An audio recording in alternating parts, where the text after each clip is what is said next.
Assalamualaikum warahmatullahi wabarakatuh. Saya Ibrahim bin Ramli dan bersama kawan-kawan saya Syarif, Zamir, Akil, Azam dan Amin membentangkan tentang online dating apps. So basically dating apps latar belakangnya ialah untuk pengguna menjalinkan hubungan kasih dan memanfaatkan status berjuta pengguna laman sosial yang belum berpunya supaya mereka mendapat pasangan dalam kalangan pengguna Muslim, dan lebih 200 juta netizen berstatus single jadikan platform media sosial sebagai kaedah mencari pasangan. Kalau ianya digunakan ke jalan yang betul dan selamat serta mempunyai adab serta sikap bertanggungjawab, aplikasi ini juga ialah percuma dan semua orang mampu menggunakannya, dan pengguna boleh membuatkan perbualan dengan menggunakan hujung jari mereka dan chat kepada siapa yang mereka suka, seperti ini. Dan aplikasi ini juga telah banyak ada seperti Bumble, Tinder dan Muzmatch yang target kepada yang serius untuk mencari jodoh. Sekarang ini, mari kita tengok kepentingan atau kebaikan yang boleh kita dapati dalam penggunaan dating apps ini dalam kehidupan seharian kita. Yang pertama, ia tidak mengganggu kesibukan kita. Aplikasi adalah sesuatu yang bersifat boleh akses di mana-mana sahaja tanpa mengira tempat dan tanpa mengira masa. Ia sangatlah sesuai bagi mereka yang selalu mengejar masa dan sibuk. Kesibukan merupakan antara faktor bagi golongan lelaki dan wanita untuk lambat bertemu jodoh. Apabila adanya medium alternatif ini, ia akan lebih memudahkan golongan ini untuk bertemu dengan jodoh mereka. Tambahan pula, pada telefon pintar sekarang telah disediakan sambungan internet yang membolehkan pengguna untuk mengakses internet hanya menerusi telefon pintar sahaja. Tidak perlu untuk membuka laptop atau personal komputer. Ini akan lebih memudahkan lagi mereka untuk mencari jodoh melalui internet. Kita tengok pula kelebihan atau kebaikan yang kedua, iaitu tidak perlu keluar rumah. Kelebihan mencari jodoh melalui internet juga adalah kita tidak perlu keluar daripada rumah. Bagi sesetengah orang, mereka malas untuk keluar hangout atau lepak, terutamanya pada waktu hujung minggu. Waktu hujung minggu inilah waktu untuk mereka berehat. Jadi dengan hanya perlu melayari atau membuka apps dating apps ini, mereka boleh bertemu jodoh dengan pasangan yang serasi dengan mereka. Seterusnya, kebaikan yang kita boleh dapati juga adalah kita akan mempunyai banyak pilihan. Apabila kita masuk ke satu laman web cari jodoh atau dating apps, kita akan melihat ramai calon yang seperti kita juga berdaftar dalam apps tersebut. Jadi kita hanya perlu memilih daripada senarai calon yang ada. Semestinya kita akan mempunyai banyak pilihan. Pilihlah yang terbaik dan serasi buat kita. Pastikan anda kenal bakal pasangan anda betul-betul sebelum melangkah ke tahap yang lebih serius. Tanpa mementingkan nilai dan etika, ia akan membawa kesan negatif kepada pengguna, seperti yang pertama ialah gangguan seksual.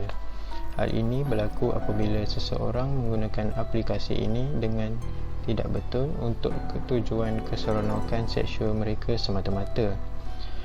Seterusnya, ia membawa kepada pemalsuan identiti oleh pihak yang tidak bertanggungjawab. Hal ini bertujuan untuk mendapatkan manfaat daripada pengguna yang lain.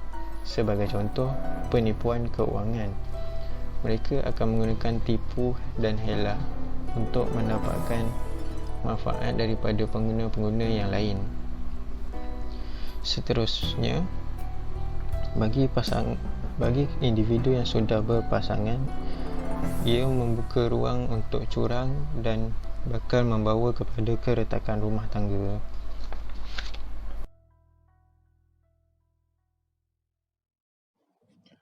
Dari segi sains sosial, aplikasi seperti ini mampu meningkatkan kesan baik komunikasi antara manusia. Bagaimana? Ianya memudahkan interaksi antara satu sama lain dan memudahkan untuk berkomunikasi dengan orang luar. Kalau dulu-dulu nak cari jodoh, susah, kena iklankan di majalah. Sekarang, semuanya di hujung jari. kemajuan teknologi telah membantu memendekkan masa berkenalan sesama manusia. Bak kata orang, benda baik kena dipercepatkan. Jadi, secara tidak langsung, teknologi seperti ini dapat membantu manusia ke arah kebaikan dan mengelakkan maksiat.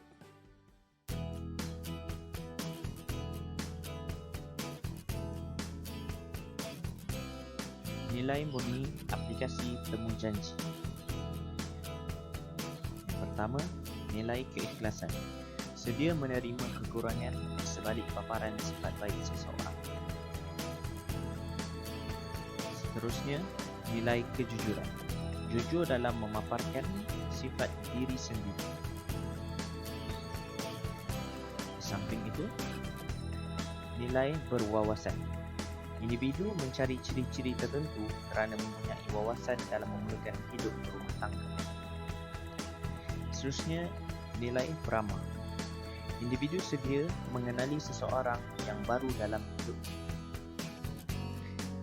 Dan akhir sekali, nilai sabar. Sabar dalam mencari ciri-ciri pasangan.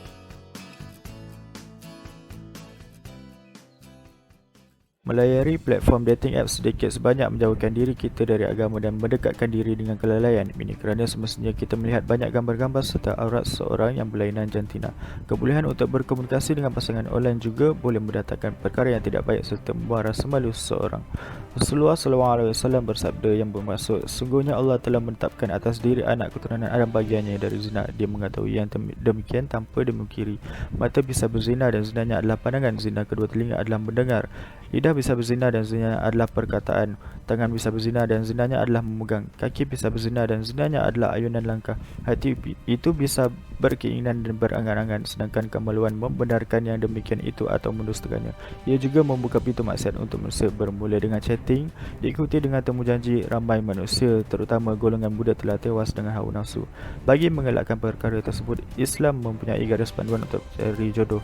Yang pertama ialah ta'aruf, iaitu berkenalan sama ada melalui mesej atau dengan cara bertemu ahli keluarga.